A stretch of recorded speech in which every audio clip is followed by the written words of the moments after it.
نحمده ونستعينه ونستغفره ونعوذ بالله من شرور أنفسنا ومن سيئات أعمالنا من يهده الله فلا مضل له ومن يضلل فلا هادي له وأشهد أن لا إله إلا الله وحده لا شريك له وأشهد أن محمدا عبده ورسوله يا أيها الذين آمنوا اتقوا الله حق تقاته ولا تموتن إلا وأنتم مسلمون يا أيها الناس اتقوا ربكم الذي خلقكم من نفس واحدة فخلق منها زوجها وبث منهما رجالا كثيرا ونساء واتقوا الله الذي تساءلون به والأرحام إن الله كان عليكم رقيبا يا أيها الذين آمنوا اتقوا الله وقولوا قولا سديدا يصلح لكم أعمالكم ويغفر لكم ذنوبكم ومن يطع الله ورسوله فقد فاز فوزا عظيما أما بعد فإن أصدق الحديث كتاب الله وخير الهدي هدي محمد وشر الأمور محدثاتها وكل محدثة بدعة أولغان دبكريزا amatendo amalungi era amajjuvu ga Allah subhanahu wa ta'ala musaba sokusasa kunemirembe gye kuwekitiibwa nabbi Muhammadi sallallahu alayhi wa sallama n'abantu b'enjuuyi n'okusobabe n'abo bonna abanaabira ku bufu byereka ataddewo bwekasomesezza okutuusa ddala ku lunaku olw'enkomerero. Uganda nekubiriza namwe okubiriza kubeera nga tugondera Allah subhanahu wa ta'ala, tutegeeza okubeera nga tutuukiriza ebyo yalagira kusinza ku busozi Allah bw'atuwadde n'okubeera nga tuleka ebyo yaziiza. Era nembeera nga mbakuute baganda bange naye nekuute okubeera nga tugoberera nogondera umbaka Muhammadi sallallahu alayhi wa sallama. Nabbi sallallahu alayhi wa sallama Allah subhanahu wa ta'ala yamutuma kubeera nga tumugondera n'okubeera nga bakyakulabirako gye tuli ekyokulabirako ekirungi, kubanga ebyokulabirako nga balugera beboogera bibiri. Oliwo omuntu nga kyakulabirako kibi ate n'anaabira nga kyakulabirako kirungi. Mbaka sallama ye kyakulabirako kiri mu mbeera ze zonna. Ensonga lwaki Ibn Hazm rahimahullahu ta'ala 256 emyaka gye yafiiramu yagamba Ibn Hazm rahimahullah nti Nabbi Muhammadi sallallahu alayhi wa sallama embeera ze zonna nnungi era talinamu mbeera nga tesaana, kuba singa alinamu embeera nga tesaana Allah subhanahu wa ta'ala kyatugenda qad kaana lakum fi rasulillahi uswatun hasana. Kyakitugambye ekyo kasakitugamba kitegeeza nti Nabbi Muhammadi sallallahu alayhi wa alihi wa sallam embeera ze zonna ziyawangaaliramu ne ziyeyisaamu nezo ziyabeerangamu mbeera nnungi. Naye kitubere nga tumugoberera ekitiibwa alayhi salatu wassalam, tubeere bagonvu eri byalagira. Yalagira tubikole okusinziira ku busobozi Allah baba atuwadde, ate byatuziyiza nabyo tubeere nga tubyewala. Yatugamba mu hadisi manajjo mmanyi obulungi nti idha nahaytukum an shay'in an amri, bwe mba nina kye mbaziyiza fajtanibuhu, kyombeere nga mukyewala. Ate wa idha amartukum, ate bwe mba mbalagidde ensonga yonna fa'atu minhu mastata'tum, mubeere nga mukola mastata'tum kusinziira ku busobozi bwe mba mulina ku nsonga eyo. Nawawi rahimahullah yafa mwaka wa 676 yagamba nti kusinza ku hadisi eyo omuntu kimugwanidde okubeera nga buli nsonga yonna Omubaka wa Sallama gy'asomesa ng'agiinako obusobozi okubeera ng'agikola, kubanga singa abatagikoze ng'ate agiinako obusobozi,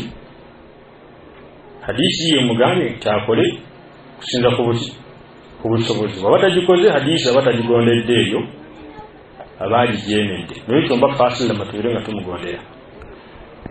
Omusomo tugenda okwogerako biri subhanahu wa ta'ala gwe musomo kwatagana ne bid'a, kuzuula mu ddiini, kabi akali mu kuzuula mu ddiini. Njoguti omusomo gugamba akabi akali mu kuzuula mu ddiini, naye nga sinakubanga tugenda kabi akali mu kuzuula mu ddiini, twetaaga tusooka okwogera ku sunna biini subhanahu wa ta'ala nga bwe kiri nga tolina kubanga oyogera ku kabi akali mu kugattako Allah jalla waala, tosooka kwogera ku tawhiidi kumwawula. Sunna ekyenyume kya sunna bid'a nga bwe kiri n'ekyenyume kya tawhiidi shiriki. Omubaka Muhammad sallallahu alayhi wa sallam Allah jalla waala ngetugambye yamutuma natwagira okubeera nga tumugondera. Aya nyingi ng'abamanyi batugamba mu Qur'ani ekitiibwa, Allah subhanahu wa ta'ala ng'atulagira okubeera nga tubeera bagonvu eri ebiragiro by'Omubaka Muhammad sallallahu alayhi wa sallama, alina okubeera nga tumugoberera. Ekyo nno baganda bange bali abaatukulembera abaaliwo Omubaka wa Sallama waali bakikwatira ddala bulungi nnyo, ne babeera nga Omubaka wa Sallama bw'aba balagidde bakola bukozi, bw'aba akoze bamukoppa, kyaba baganye tibakikola bakireka, kyabakkiriza bamanya kiri mu ddiini era ne babeera nga bakyekwatako. Nga tugenda okulaba ebyokulabirako insha Allahu ta'ala, Allah naye atusobozesezza. Sunna baganda bange ebigwa by'Omubaka Muhammad sallallahu alayhi wa sallam, Omubaka wa sallam ekigambo kyayogera sunna, kati nga yagamba samillaha, yogera erinnya lya Allah, ekyo kigambo ki sunna. Wakul biyaminika, liisa omukono gwo gwa ddyo, sunna kigambo ki. Wakul mimma yaliika, bw'oba olya emmere ng'olya ne banno, kati ng'emuli wano mulira ku lusaniya. Kul mimma yaliika, lya emmere ekuli mu maaso wennyini, tokwata erinnya eryo bw'otyo. Bwe kibanga emmere ereeteddwa ya kika kimu, lya kusinza kwekuli mu maaso, kujjako singa ebanga erina ebika bingi, kiyinza obutagaanibwa okubeera nga otusa omukono ofune ku kika kiri ekyo ekitakuli mu maaso. Lwa hadisi Anas bin Malik radiyallahu anhu yagamba nti Omubaka Muhammad sallallahu alayhi wa sallama musajja al-Khayyatu yamuyita ku mmere, naye emmere baagimuwa ekitiibwa alayhi salatu wassalaam, mwalimu ekyokulya kyetwa dubbaa. Anas radiyallahu anhu yadda Omubaka sallallahu alayhi wa sallama nga yatasabbahu dubbaa, agenda agoberera ekyokulya ekyo mu mmere, agenda akirundamu, netandika okubeera nga nkimukuŋŋaanyiza wekitiibwa sallallahu alayhi wa sallam. Ne beesanyusa amanyi nti bwebanga emmere ebadde nga yanjawulo nga bagiwadde mwenna wamu mulire wamu, okkiriza okusukunya omukono ofune kwegyo endala, naye basiya nga yeemu. Hadisi egana yakulu mimma yaliika, lya emmere ekuli mu maaso, ye sunna. Ebigambo bya Nabbi Muhammad sallallahu alayhi wa sallama n'ebikolwa bye, ebigambo bye kati ng'ebyo tuwulidde. Era nga hadisi Al-Irbad bin Sariya radiyallahu anhu yagamba nti Omubaka Muhammad sallallahu alayhi wa sallama yagamba idha saqa ar-rajulu imra'atahu al-ma'a, omusajja singa abanyusiza mu kyalo amazzi, ujira afuna empeera, kigambo Omubaka sallallahu alayhi wa sallama kigwa mu sunna. kati omusajja bw'ogoberera sunna eyo sunna kubeera ng'okwata egiraasi y'amazzi n'ogamba Naalongo n'ogamba Jatibu munywesa amazzi hadiisi ogibuzaabuza agenti kale yali etegeeza kwegatta hadiisi eriderekti bulungi nnyo ebigambo by'omubaka sallama esunna n'ebikolwa byo yakola ng'agenderedde Ekitiibwa alayhi salaatu wassalaamu yakola ng'agenderedde sallama sunna nga bw'olaba yasaala essala n'agamba sallu kama ra'aytumuni usalli musaale ng'emulabye nsaala sunna baka sallam nga bw'olaba yabanga amaliriza okusaala essala eraako ebbiri ezisaalibwa nsonasala sala fajiri eraako ezo bbiri omaliza ozisaala sunna ozisaala naye bw'ozimaliriza okuzisaala kiri sunna okubeera ng'ogalamiraho okusaidia eyajjo baka sallam yakikolanga era nikimugibwako asahaba amanyi bakikakasa nti sunna ya Nabi Muhammad sallallahu alayhi wa sallam ekyokuba nti omubaka olumu yakirekanga tekikijjaako kubeera nti sunna oba kiba kitukakasa nti eyo sunna naye nga si yabwatteeka olw'ensonga lwaki omubaka sallam yagirekanga n'ebikola sallam kati nga kikolwa ky'okwekwata ku kusenya omubaka sallam kaana yuwaadhibu ala siwaak yeekwatanga ku musenya okwekwata nno okutaliimu nakuba nti nno era tagulina weyabeeranga mu masiri omuswaki agulina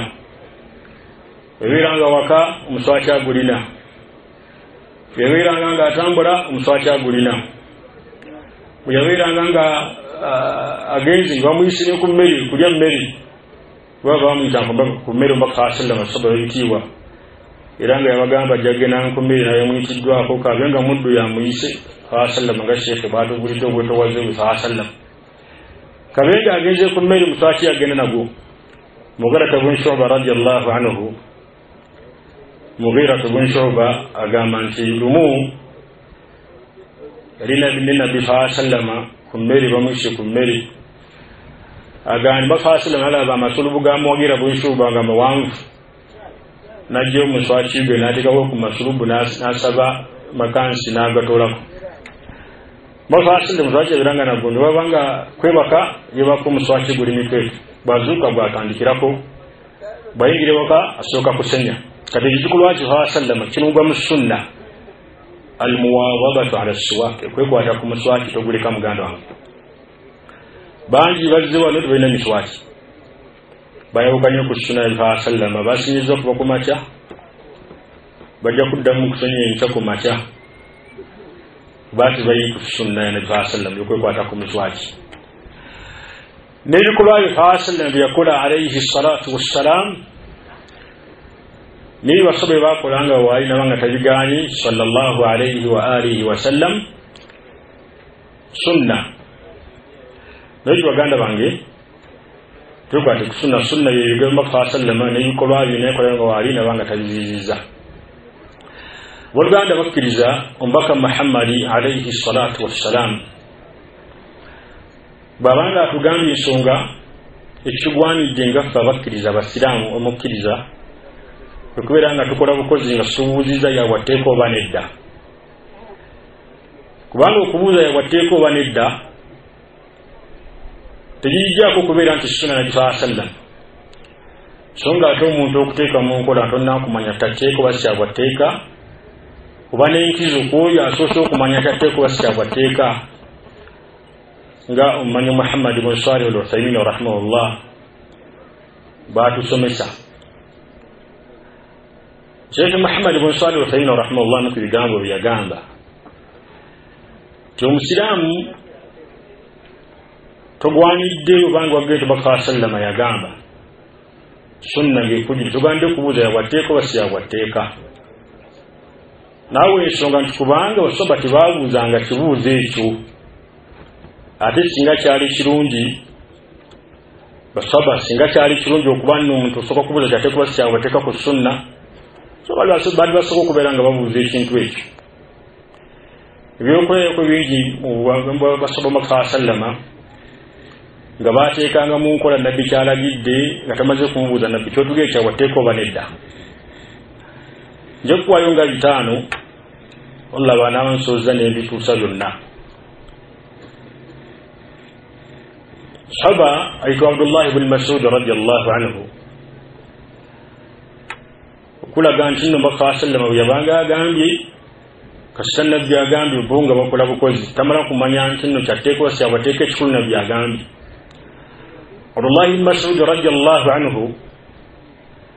lumu nabbi Muhammad sallallahu alayhi wa sallama yayingira masjidi n'agenda ku mimbari n'agamba nti ijlisu mutuule, kiragiro kyalagidde Muhammad sallam mutuule. Abdullah ibn Mas'ud radiyallahu anhu yali ku mulyango weyatuula kubanga nabbi agambye mutuule. Tiyamala kubuuza talika addaga bali mu muzikiti oba kyawateeka oba sikyawateeka ndaba kikulu awudde kiragiro nkize mutuule n'atuula. bwekyo naawe omusiraamu olina okubeera nga okola. Muhammad agamba nti bwaga nti awfu liha mulekeeku ebirevu lekako obulesi tobuuza wamma seeka kannabbi nga bwagambye kirevu kino kyawateeka oba sikyawateeka. kitegedde nabi sallallahu alayhi wa sallam agambye sala raka 2 kabula fajiri nabanga kulagidde bisala raka 2 kabula fajiri tuna wamma seeka mbasiisadde funa omusango tobuuza kibuuzo ekyo kuba osoba tebakibuuzanga bakolanga bukozi. Abdullah ibn Mas'ud radiyallahu anhu atudde ku mulyango mbaka n'amulengera n'amugamba nti Abdullah ta'ala Abdullah jangu kuba siga badde akolaki siga badde ategeeza naye kasita Abdullah awudde ekiragiro Muhammad sallama n'ateeka buteesi mu nkola. sahaba omulala ayitibwa Abdullah ibn Rawah radiyallahu anhu y'omu ku basahaba n'abaali beekwata ennyo ku sunna oyo Abdullah ibn Rawah. naye olala omubaka Muhammad sallam aba ayingidde masjid agenze ku mimbari naga ijlisu mutuule. Abdullah ibn Rawah yali wabweru wa masjidi. Muhammad sallam kana jahuriyu sawt dobozi yali amwangu kwanga abayogedde dobozi luliwa alayhi salatu wassalam. Abdullah ibn Rawah yawula Muhammad sallam mutuule yali wabweru wa masjidi yatuulawo wennyini waali natamaze kugamba nabbi babadde ategeeza nzi wakibadde kyawateeka wasikyawateeka ekikulu awudde nabbi akoze agambye. kati sheekhe kyava agamba wali rahimahullah nti kuba wasoba tebabuuzanga nabbi kyateeka osikyawateeka ekikulu Muhammad sallama yagambye. kyokolayo kwekirala sahaba yitibwa Sa'd ibn Abi Waqqas radiyallahu anhu esanga omusajja ng'ayiga mu Madina kyogete Muhammad sallama ali mu kuyiga n'amuwambako byonna byalina engoye na byonna byalina n'abiwamba. bwe biwamba baba bamugamba nti naye kati omusajja omwambyeko ebintu byonna omusajja omuwambye omusajja n'abagamba nti eno riziki ombaka yagindiisa. yagamba atya yagamba gwe musanga ng'ayigira mu Madiina mumuwambeko byonna byalina kati mbaka asana otwagira naye mulabe mba mwagadde nyizo muyamba naye nkola kyemubwamu akasente naye nga siyinza kubimuddiza nabbi atwagira bimuwambeko kubanga Muhammad sallallahu balagidde bwe tibabuuza kyateeka sikyawateeka. kyobulayo kwekira asahaba Abdullah ibn Amr ibn al-As radiyallahu anhu omubaka Muhammad sallallahu alayhi yamutumya bwe yatuma n'amugamba genda omugamba ateekeko engoye ze ajje. sahaba Abdullah ibn Amr ibn al-As radiyallahu anhu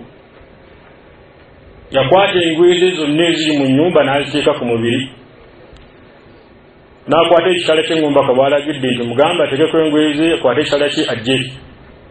zonna n'aziteekako. najja oli Muhammad sallam okumulaba nga engoye zonna azikozeeki azitaddeko agamba nti nze baŋŋambye ogambye nteekeko engoye zange nzigye kati nze nkozeeki. tegamba nti omubaka oba adde ategeeza lumu oba bbiri oba lugo luwanvu oba olumpi boti bwe bategeera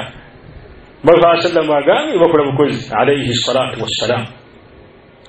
nabwo tubira baganda bantu bwe tubira ku bufu baga hadisi bezenga Imam Ibn Battah rahimahullah bwe yagamba tobuuza kyateeka wabula buuza ntuufu tobuubuuza ekyo hadisi ntuufu bwe ba ntuufu awo tobuuza kyateeka oba sikyabwateeka kuba osoba tebabuuza nkyateeka oba sikyabwateeka. Sahaba Jabir ibn Abdullah radiyallahu anhuma ababa musafari mbaka Muhammad alayhi salatu wassalam ombaka sallallahu alayhi ngali mu kwangwiriza dukadde waka waka sallallahu namubuuza ng'oyanguriza ensonga ki namugamba mbaka walla nagenda okuva ewaka naleka nfasizaayo omugole mbaka namubuuza sallallahu omugole yali bikira oba yali yafumbirwako dda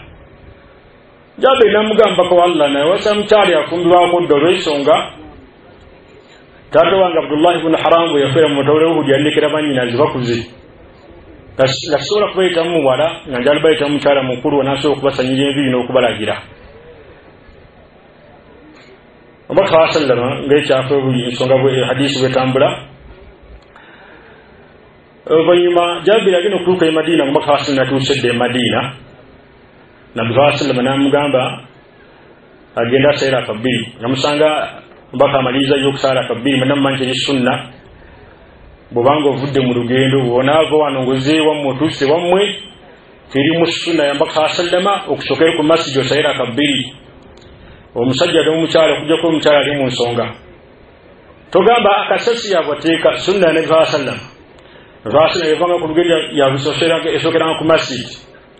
n'asala kabiri oluvannyuma n'abako watuula bamulamusaako namulamusaako amanya mbagamba nti kino ekyokutuula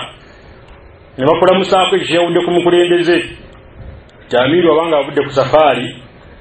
bw'amala okusala akeezo bbiri ku masjidi atuliko abantu bamubuuzieko bakulembera omubaka sallama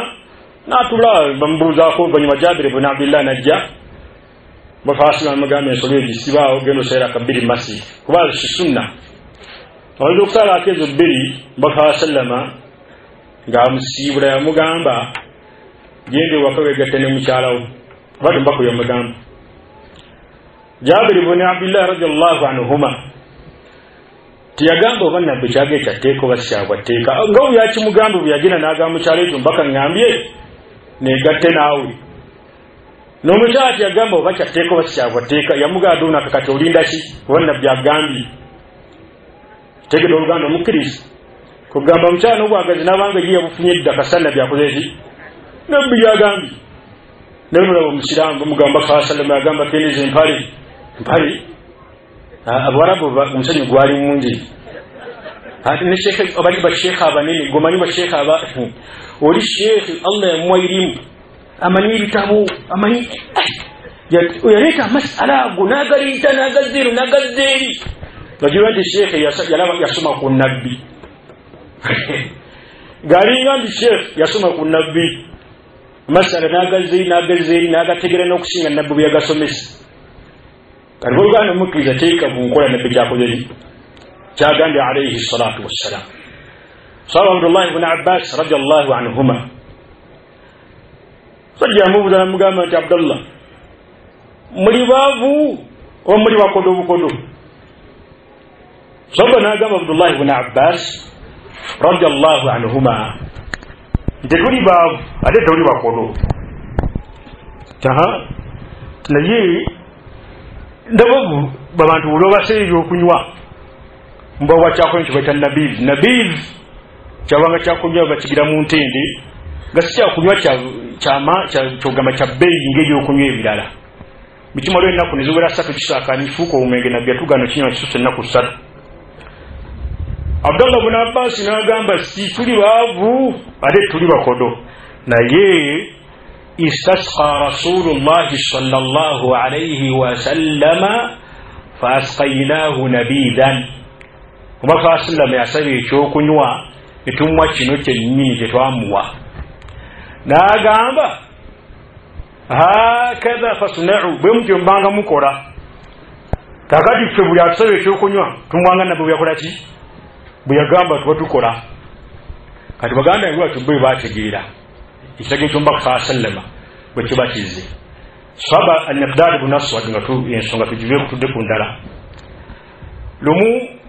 alaba omusajja ayimidde maaso g'omukulembeze amuwana bwamutendereza wamuwana al-Miqdad ibn Aswad radiyallahu anhu nakwata ettaka nankolimuyiwa mu maaso namuyiwa mu maaso ngati wayo omusajja nawaga nti nabbi yatugamba bwetulabanga omuntu awaniriza omukulembeze mu maaso ge lwokwagala okumufunamu akantu tumuyiwa ettaka muki mu maaso somo oti bwekitege nabbi agambye temuga nabbi ekyokuyiwa ttaka lino mu maaso kyatteeka basyawateeka kale omusajja singa kale abaana nkuba nabbi yagamba okutegera ogamba mukkiriza sheekh kyategeeza mu kigambo ekyo nti nno mbaka fasila banga ageshinero kujitobuza teko basyawateeka basuba tibabuzanga nekolo mbaka fasila bite byali kusoba mbaka fasila mabakolanga mbaka fasila matako zingere wabuza nabbi yakikola byokulabirako sahaba itibwa Wathilatu bin al-Usqa radiyallahu anhu yali ku masjidi ad-Dimashq iliyo waitibwa Syria nawandula amalusu bwe yamala okuwandula n'alinyawo n'ekigere n'alinyawo n'eki siramu toli fenna n'alinyawo n'ekigere eyo n'amugamba lwaki bwotyo bw'okoze naga ara'aytu rasula llahi sallallahu alayhi wasallama yafalu mithla ma fa'altu alo mbaka sallama nkolanga bwenkoze yansegemwa kubanga mbaka sallama akoze nenakola ki ninakola Ali radiyallahu anhu hadisi ngabo msono Nasa'i yamaliza okufuna wuzu nalaga mutawani wa Husayn namugamba mpali amazza gwa gafise kufuna wuzu nagamuwa naganywa nga yiridde mutawani we niyewunya chef nywa mazza gafise ku wuzu ayimiridde Ali radiyallahu anhu namugamba nti lo la ta'ajabu tuwunya mwana wange tuwunya ra'aytu abaka annabi sallallahu alayhi wasallam nalaba kitaawo nabi sallallahu alayhi wasallam mudakitayo kuba jejja muzikulu abamutabana nalaba kitaawo nabi sallallahu alayhi wasallam yasna'u ng'akola nga kinkoze kyennyini bw'atyo ye ansa gyewa era Ali radiyallahu anhu nga Ali ibn Abi Rabi'a radiyallahu anhu batusomesa Ali ibn Abi Rabi'a rahimahullah tusomesa tuganti nno shahidtu Ali radiyallahu anhu naliwo nga Ali radiyallahu anhu wutiya bidabbatin yarkaba bamulete ensolo agirinye ngomanyi batamulana ku nsolo edda agabe mala okugirinya bulungi n'asoma edduwa byokwebagala gye mumanyi mwenna eri sunna nga bangi mufe twajawukanyeko nga tujja wano jokusanga waliwo atasomye edduwa eyo ng'alinnye takisi ajja wano alinnye bodaboda ajja wano alinnye kosta nga yalinnye bulinnya nga nabbi gwatagamba nti nno okulanga bwoti ng'olinnya ekyebagalwa kati Ali radiyallahu anhu amaliza okwebagala ekyebagalo ekyo n'aseka fadahika n'aseka Ali ibn Abi Rabi'a namugamba nti lwakyusisi Ali namugamba radiyallahu anhu uliza bulungi namuga ra'aytu rasulallahi sallallahu alayhi wasallam nalomba fa sallallahu alayhi wasallam sana'a mithla ma sana'tu ngakolanga bwenkoze buyamala okulinnya ensolo n'asoma edduwa n'akulati n'aseka kanange enkoze ng'omubaka byakola okutegedde wali ku bigambo faasa nti babuza nti ateeka si yaabwe ateeka ate ku bikola twabuzanga nabbi wamma nabbi lwaki wano wakikoze bayawulanga ebikyomugobera n'ebikibakola kibaleka era basaba omubaka saa sallama mu kubeera ku bufu omubaka Muhammad alayhi salatu wassalam Anas bin Sirin nga hadisi oli mu Bukhari ne Muslim atusomesa yaga nti istakbalna Anas bin Malik twagenda okubeera nga tukulisaayo Anas bin Malik ali ava mu lugendo aga ne musinkana nga Anas bin Malik ali ku nsolo ye yusalli ila ghairi alqibla Nenga mu kusala asadde tatunde mu kibula agamba ne mugamba nti nganda byusa tunde mu kibula. Anas naga nti laula anni ra'aytu Rasulullah sallallahu singa sallallahu sallam nga kulanga bwe nkoze lama fa'altu sali kozeki sali kikoze. Abdullah ibn Umar radiyallahu anhuma bamula nga yusajja sala ya matimeta agatatu tagasiyo mpesi bamuza lwaki kikoze naga ara'aytu Rasulullah sallallahu yaf'alu no baka sallam ekyo akikola bwe wati bali basobo baka sallam mbaka sallam nga bwagambye bakola tamala kumuza kyeteko basyawateeka nga kyasomeseza kyomulega akola bakimukoppako bwekitiibwa alayhi salatu wassalam. Wano wajja hadithi ya sahaba ayitibwa Abdullah ibn Abbas radiyallahu anhuma eri Muslimu n'awalala. Abdullah ibn Abbas radiyallahu anhuma musajja ajja n'amubuuza n'amugamba nti olwo abantu abamu bagamba nti kiri sunna okubeera nga bw'oba otambula Safa ne Marwa okubeera nga oli ku nsolo. N'agamba nti bw'ogedde mazima ate balimbi. Abdullah ibn Abbas radiyallahu anhu bw'atyo bwe yagamba. N'agamba nti omubaka Muhammad sallallahu alaihi wasallam ekyamutambuza ku nsolo ku Safa ne Marwa bantu bamuyiikira bangi n'asalawo n'alinnya ensolo. Era twasobola ne bakimwegattako nti tekiri mu sunna nti naffe tugetambulye ku nsolo nga tuli ku Safa ne Marwa. So nga kikkirizibwa nga Imam Nawawi rahimahullah bw'annyonnyola. Bamugamba ekirala era abantu bagamba nti okubeera nga waliwo abaali bagenzi ne mukola hijja manyi mwenna nti mba mutuuse Makka twafulukudu Safa ne Marwa mulina kuddukaddukamu okwo okutambula okwonga okwo okuddukaddukamu okwo kwemuyita okusayira mu Luganda. Abdullah ibn Abbas amubuuza bamugamba nti olaba agamba nti sunna ye agamba nti bali boogedde mazima era balimbi agamba mbaka sallama abasiraba bakomawo e Makka bashiriku nga balowooza banafu mbaka n'abagamba bakolemu akantu ako kati nga alaba nako si sunna naye bamanyi bonna bamwawukanako ne bagamba sunna. Hadisi ejagalamu ki kenjagalamu nti osoba bamwegattako ku kiri kimu ate kutini bamwawukanako ekitegeeza osoba mbaka sallama amanyi bulungi nnyo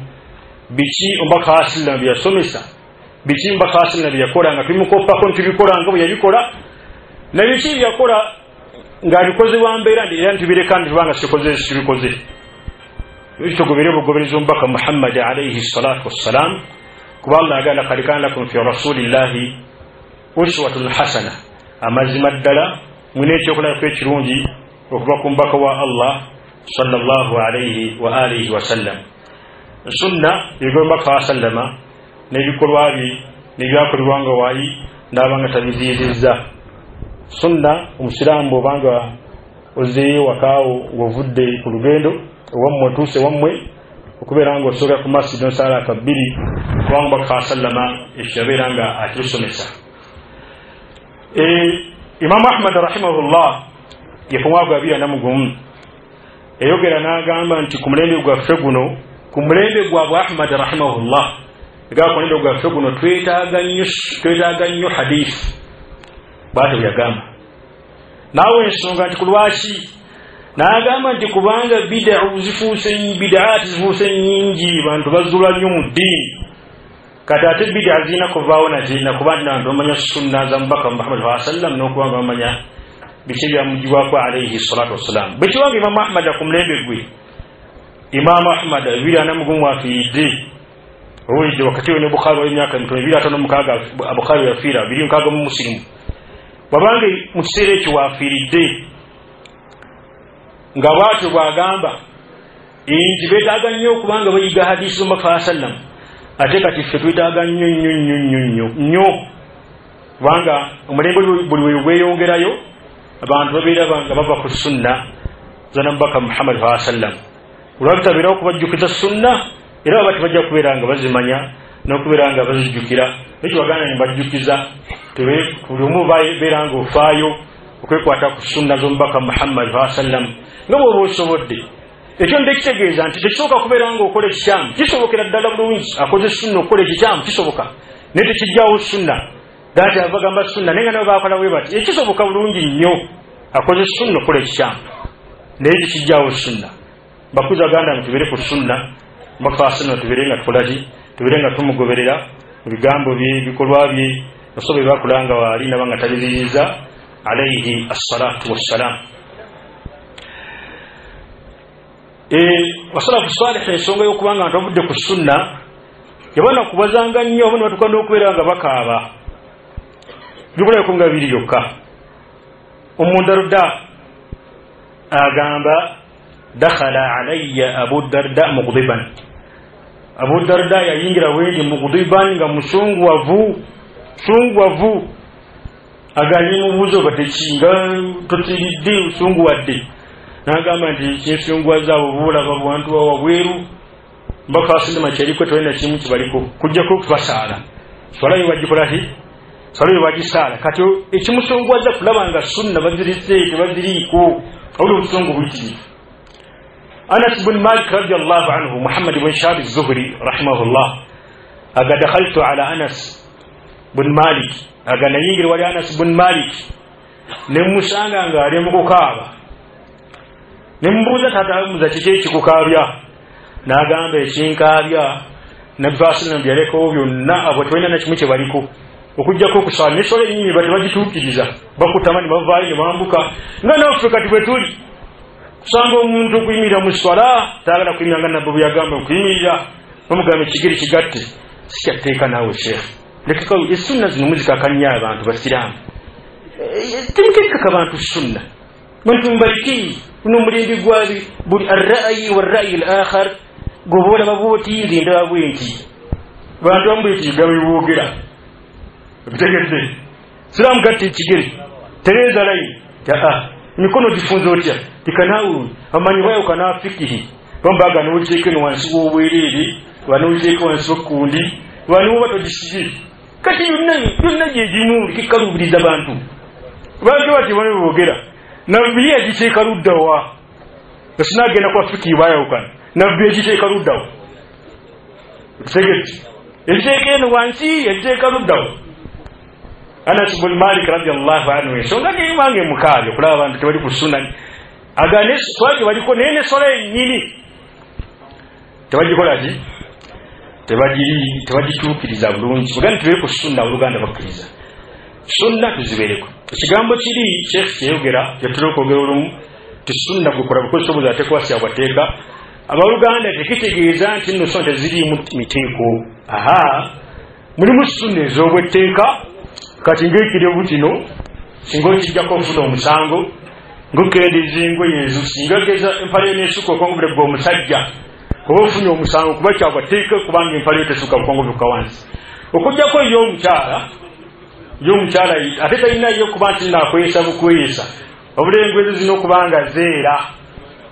oba kategedde omukyala ali ku sunna engoye ezo zirina okuba nga zeera bw'oba otambula Mutayima rahimahullahu ta'ala bwe yali asomesa yagamba nti omukyala omusiraamu bw'aba ali waka engoye zibagulwa bukongovvule bw'aba afulumye waka zirina kubanga zimuvaako mabega nga zigenda zikola ti zeera okutegedde nojja kulaba olwala ebintu nga abantu babituusiza abamu osanga omukyala atambula omusajja ali ne mukyala we ng'ez'omusajja zo zeera ng'ez'omukyala giruddawa lwagulwa bukongovvule bana ekira kuseka irimu bana irimu tebamutekate ng'ebyanakana yamajaki bano siri komedi ndi kuyirimu ate bwogera eddiini ate oseke omale okirekawo ozo byabera kuseta eno si komedi musiraamu kikyamu okuba nti nomukyala yakendezza engoye ate nga gwe omusajja okolaki okweyesezza omukyala yeze zirina kukwera era zeere n'okwera omusajja yeze zibe nga ziri waggulu yesunna sunna mulimu ez'obwetteeka abooluganda bakkiriza ate omuntu okukatiza sunna n'agikunyonnyola n'agikuddamu aba takukase oluganda omukkiriza abula abakwagaliza kirungi Ibn Abbas radiyallahu anhuma Ikrima yagamba nti Abdullah ibn Abbas yansibanga enjegere mu magulu njige tafsiri wa Qur'ani manyiwaga atuyigawo ntukkiriza olumukako omuntu okukola omulimu gw'eddiini ogunaamugasa tukusibaawo bampaka oyige bakusibe njagala kugenda tuula oyige kuba Abdullah ibn Abbas yasibanga ekirima enjegere mu magulu ayige tafsiri okuva ku Abdullah ibn Abbas lwaki bana esina tuzibereko sunna mulimu ezo weteeka mugane nga bwogireko ofuna omusango kati ng'ekirevu ngayo kuliisa jjo kyatteeka singa okireka ne baasallama yakudatuwagire kuliisa jjo bwawula ate Allah jalla wa nabwenza n'omusajja agaana okuliisa jjo nga nabbi waali mukono ne gusanyalala etteeka yakadde bafa bafiki abamu erigamba nti nno buli kyonna nabbi kyayogera kyalagira nga kiri mu mpisa tekiba kyagwa tteeka etteeka eryo nedda kati ng'okuliisa jjo sikyatteeka eyo mpisa kati ng'okwebakanga enawuzu kwebakira ku jjo sole eyo mpisa ng'okuliisa engalo ssatu eyo mpisa ng'okuliisa engalo eyo mpisa ebintu ebijja mu adabu byonna tebabya wateeka nedda mulimu ebyobuteeka kati ng'okuliisa jjo kyagwateeka mpisa nekyagwateeka naye tubaganda nsuna ezimu zabwateeka ezimu si zabwateeka so nga ate nebanga si yabwateeka gwekola basoba batyo baali nga sheekhe batunyonyola Muhammad ibn Salih al-Uthaymeen alayhi rahmatu rabbil alamin dakika ekigaddeyo katwogere ku bid'a biidhni subhanahu wa ta'ala kubanga sunna opposite yayo ki bid'a era omukubibwa bid'a kwogera kubibwa bid'a omukubibwa bid'a ejjawo sunna omukubibwa bid'a bakadde bange omuntu okubeera nga akola ekintu mu ddiini mu kusinza Allah subhanahu wa ta'ala nenga Allah jalla wa ta'ala yakiragira ddu makfasana kyakisomesa Allah ganti amulahum shuraka shara'u lahum min ad-din ma lam ya'zan bihi Allah abantu bayinayo bannaabwe ababateera mu ddiini nti bakole mu ddiini Allah yatakkiriza kubanga byamu baganda babokeze tulina okumanya ensonga ssatu ku nsonga ya bid'a eyo tulina okumanya nti Allah subhanahu wa ta'ala eddiini yajjula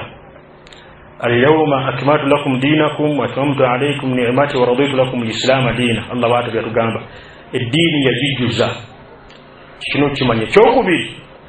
tulina okumanya nti omubaka Muhammad sallama ballaga risalata yatuusa obubaka bwennyini nga Allah bwebumusaako nga Allah jalla waabwagala yamuga ya ayuha rasulu balligh ma unzila ilayka min rabbik wange gwe omubaka tuusa ekyo kiragiro Allah kimulagidde tuusa obubaka obwakusibwako kubeera omulezi wa Allah subhanahu wa ta'ala ensonga eyokubiri Muhammad sallama obubaka yabutuusa ekyokusatu kyetulina okumanya basaba Muhammad sallama bebasinga obulungi bebasinga obukkiriza mu ummeeno mujja ku nabbi sallama bebasinga okulunkaniriza ekirungi era buli kirungi kyonna sabakuuna ilayhi bakitusooka Imam Malik kyava agamba fama lam yakun yawma idhin diinan fala yakunu yawma diina ekyali ddiini nga bali weebali nga weebali basaba tekiyinza kutuuka kati ddiini ojogambe nti kasaamanyi bakikola ki amanyi bamu bakikola amanyamu bakyawukanamu nolwekyo bid'a omuntu kasitakola mu ddiini Allah jalla kyatagamba makasilima kyatasomesa naga yekasinze nakyo Allah subhanahu wa ta'ala yaba azudde mu ddiini bid'a nga batugamba mulimu kukola ekintu nga kikyennyini bid'a nga kati ng'omuntu okutandikawo ibada mu Busiraamu Allah gyataga omakfasana gyatasomesa oliti kati ng'abaana abasuufi balina swatu naaliya bid'a yennyini oliti none ibada nga weeri naye neebaako ebikookeddwako ebyongerezeddwako yo ibada already weekiri kikolo kya ibada weekiri naye waba ebyongeddwako nga byo bizuule ngerizaako Muhammad sallama yagamba emirundi 3 gogakanjogera emirundi 8 kutegetika byongeddeko ebyo yo kituufu zikiri eyo Muhammad sallama yagisomesa n'agamba emirundi 3 gogakonjogera emirundi 8 egyo emirundi gyoyongeddeko 5 gyo giba bid'a ogyongedde ku ibada ne sallama ajja kulali yeyogera bid'a mulimu bid'a nga zambigambo nga kigawo omuntu akyogera nga bid'a kati ng'agaana waitu usalli farda salati zuhuri 4 rakati lillahi ta'ala okudunyija eswala kiri bid'a ya kigambo ng'okwogera zikaali edduwa empanvu yogera ku biyongo by'okufuna wuzu bid'a ya kigambo tubona abamaaso tallahu mubayyid wajhi bona emikono sanya kola boti tabagira eyo duwe yegeye ku biyungu eyo bid'a ezene ngeri mu bigambo oliti bid'a ezo kujanga bikolwa mikolo abantu bagikola kati nga yidi nyingi abantu zibayine ezimu kati nga yidi ya mauledi mukolo gwa mauledi wegulya ogwo eyo bid'a mukolo gwa birthday party nazali wangina kuze mwezi 2 omwezi gwokusatu bule gutuuka nga tusala keshi eyo bid'a ibn Baz rahimahullah ga bid'a kwefanyiza bakafiri bali Usaymin rahimahullah yagamba safahu ubuya omuntu okubankula birthday party ubuya nabbi nga asiba ngole mmande alinga takuza mazali wagwe nabbi yakuzanga nakuza omwezi ziyazalibwako kyezikuzaako nti nakuza omwezi zitukanga giranga akola omukolo ogwo ogwabuli osanga nno omuntu akola birthday party nga nakiika tagikolanga kyolanga bid'a mbi omukubi wa bid'a ejjawo sunna kusanga omuntu wali busy ne birthday buli mwaka naye ngaakika okugula embuzi 2 yagaana talina sente Ibn Hajar rahimahullah mu kitabu al-Madkhal kyabaga nti kwewunya kwa maanyi usanga omuntu nga yewakwasa nti mwavu tasala akika sunna nkaka kugomba fasalla usanga omuntu nga tagisala naye nga buli mwaka ayagala bakola omukolo gwa birthday party bid'a ayinza okuba mu kikolwa kati nga bannafaamu bagenda eyo bwagenze kusanja lwaki osanja anti navuddemu omukka eyo bid'a tubasanja ku mukka gutta wuzi kusitova mu mukka n'omukka oguva eri mu kyenda wuzi olwefudde naye tukusanja lwakuba mukka sanga oli nga ali emanju agira obwerere bwabukama akamawulire oba gugwereddeyo ddala bayiseene wansi wagira ebid'a Ibn Qayyim rahimahullah wetokukumbi agamba shaitani byebuzabuza naye abantu kyekimu ebibiri ebyombiri kujjako omumanyi omu yagamba nti kujjako obanga oli mulwadde kubanga omuntu ayinza okuba ayina ekirwadde egala kati watoli omulwadde ye ayina genda mu ddwaliro omujjanjabe naye ng'ate takoze bid'a yakwekama akameeyo kati bid'a eyinza okubeera mu bigambo eyinza okubeera mu kikolwa bid'a mulimu bid'a ennene ezikafuwaliza ddala omuntu ng'omuntu singa agikoze aba kafuwadde kati ng'okulama agenda mugongo tugenze kulaki tugenze kulaba kabuli ezo tuzeetooloole kasobetola kabuli oba okafuwadde okoze bid'a ekafuwaza atawaafu bilqubur okulebetola kabuli bid'a mukafira bid'a ekafuwaza omuntu one bid'a endala ezitakafuwazanga ntonotono kati nga nawe tusali farda salati hewulidde ezinga omuntu agikola sigala tafunye empeera nasigala ng'agudde mu kabenje okuza mu ddiini naye nga batakafuwadde owulidde kati zino bid'a bagane bino byebimu ku bintu kabenje akali mu bid'a ekisooka ti omuntu azula mu ddiini musadiruku ala llahi wa rasuli fa sallam abaali mu kwawula Allah namubaka fa sallama وقد قال الله اليوم أكملت لكم دينكم وأتممت عليكم نعمتي ورضيت لكم الإسلام دينا omuntu enazula mu ddiini tugeza akoze mawuledi bakoze agenza ayimba tahariri ngagenda okutwala omufu la ilaha illallah la ilaha illallah ilaha illallah muhammadu rasulullah obaasi mutalakaini oze kuteeka omufu mutaka obaasi ne yasiini omutwe gw'omufu gw'okusolo gw'omuntu agenda okufa okutegedde ezo zonna bid'a وباقي نويت صوم غد هذه السنة فرض علينا إيمانا واحتسابا لله كريم عز وجل إن بدعة بتجد وممكن إنك استقبل بدعة أبانغا وبلا الله جل وعلا نبقى سلما أهو كبيجي كاماني يو lwaki abanga wala Allah jalla kubanga abanga agamba Allah byagamba nti dini ejigiza jabanga agamba nti ate kino nga kyasigala oba yajjula lwaki yatugamba nti nawaitu salli farda salati nawaitu soma gadi lwaki kiyiteekamu kyokulabanga Imam Malik rahimahullah bweringa ayogera agamba nti nno omuntu akola bid'a aba agambye nti Muhammad sallallahu alaihi wasallam yakumpanya obubaka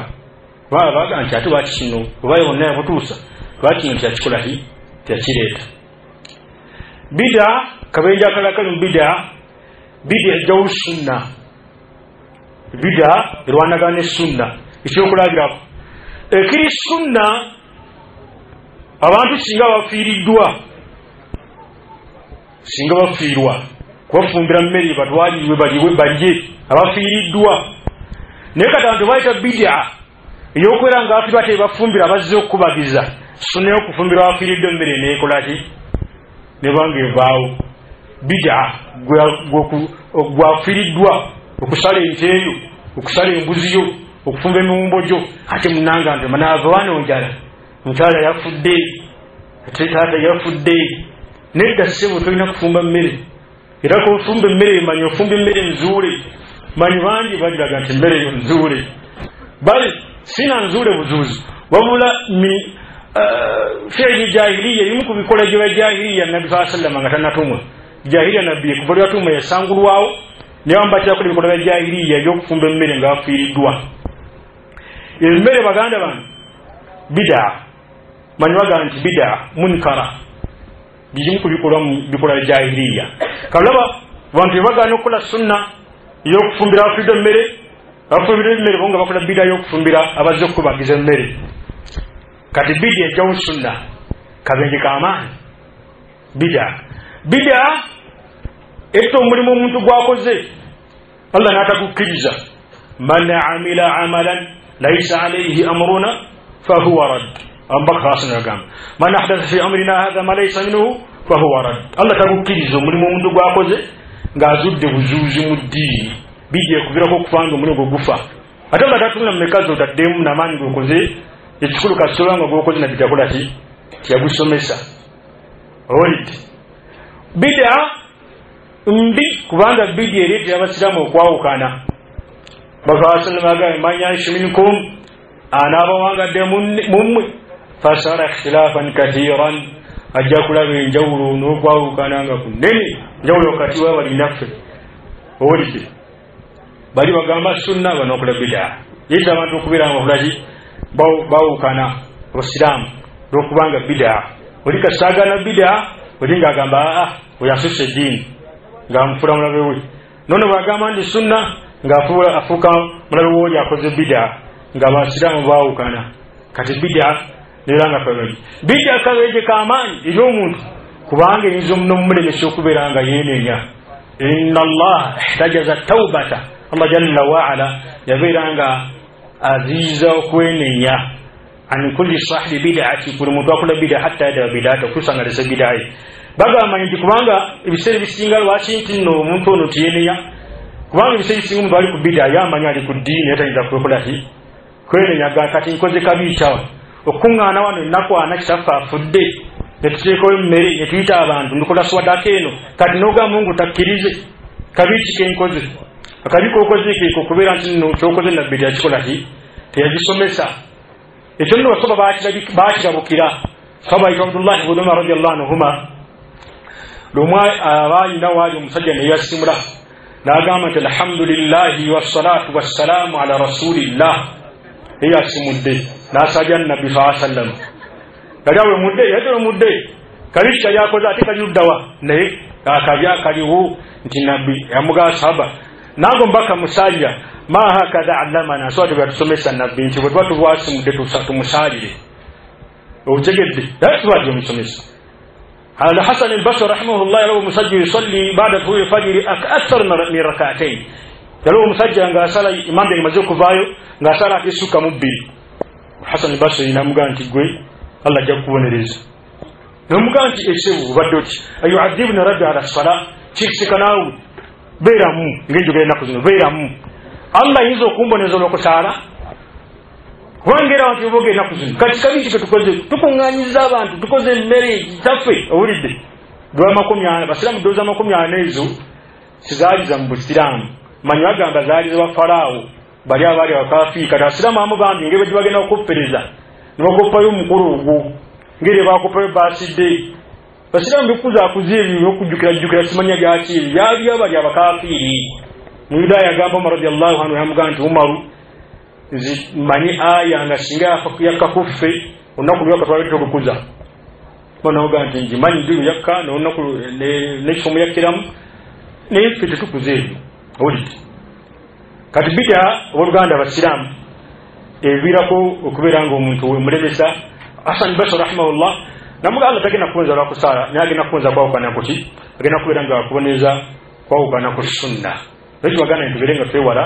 okubeera nga tuzuula mu ddiini mavaasilima gyebeera nga asomesa tubeere nga tugoya bugoberezi ekyo basaba kyebaaliko nga Abdullah ibn Mas'ud yagaa nti nno ittabi'u mugoberye bugoberezi wala tabtadi'u temuzuula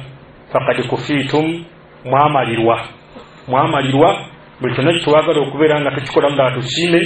kyatumalirwa bali bakikola ne bakituukiriza era buli kimu kyonna bakibeera nga bakikola tena kimu kyebabeera nga bagayalako mu ddiini yomba Faasima gye yaleka asomesezza era buli kimu bakikola bulungi ng'omba Faasima bwe yakibasomesa ekibeera nga bakituukiriza era yaga nti nna naqtadi wala nabtadi wanattabi'u wala nabtadi'u wala nadilla ma tamassakna bil athar yaga tetuyinza kubula ebbantu mala nkuteekutte ku buufu tugobera bugobezi tetuzuula Abdullah ibn Umar radiyallahu anhuma naga nti nno kullu bid'atin dalalatun buli bid'a yonna bubuze walaw ra'aha an-nasu hasana abantu kayo nga balaba ndi kirungi kati kabiki abantu bagize saddaka ena banga agirese kabiki walaw ra'aha an-nasu hasana babba bubuze ngamaliza sahaba Hudhayfa radiyallahu anhu naga nti kullu ibadatin buli ibada yonna lam yata'abbad biha ashabu rasulillah sallallahu alaihi wasallam usoma qasilama nga tebagisiza naye Allah subhanahu wa ta'ala tebagikola fala ta'abbadu biha namwe temugikolanga ki temugikolanga musizane Allah jalla waala mugubire mugoberezi ekyo kibaliko Allah agamba nti nno fa in amanu bimithli ma amantum bihi faqad ihtadaw tugamba nti tubanga tukufasoba nikibaliko tubeera nga tukikkiriza faqad ihtadaw ojja kuba bakoze batya balungame twewale tugobe mafasal tubeere ku sunna tubeere nga twewala bid'a bubeera ku sunna walne bid'a ojja kubeera nga mbafasilama omugoberedde biidnihi subhanahu wa ta'ala nam ebedda kikanga nnyo okusinza ku budde bwampadde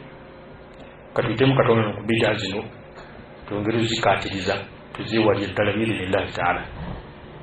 bantu abamu balina bid'a zibakola nga tibalifaako omanyi nti noddiini olidde ezimu kuzo zitwogedde okunuulira essola oba okunuulira okusiiba nawaitu tusalli farada salaati bid'a tugikola tugambye edduwa esoma ku biyungo buli kiyungo ng'ofuna wuzu bid'a tugikola kubanga ekyo Muhammad sallama tekyakola ki tekyamugibwako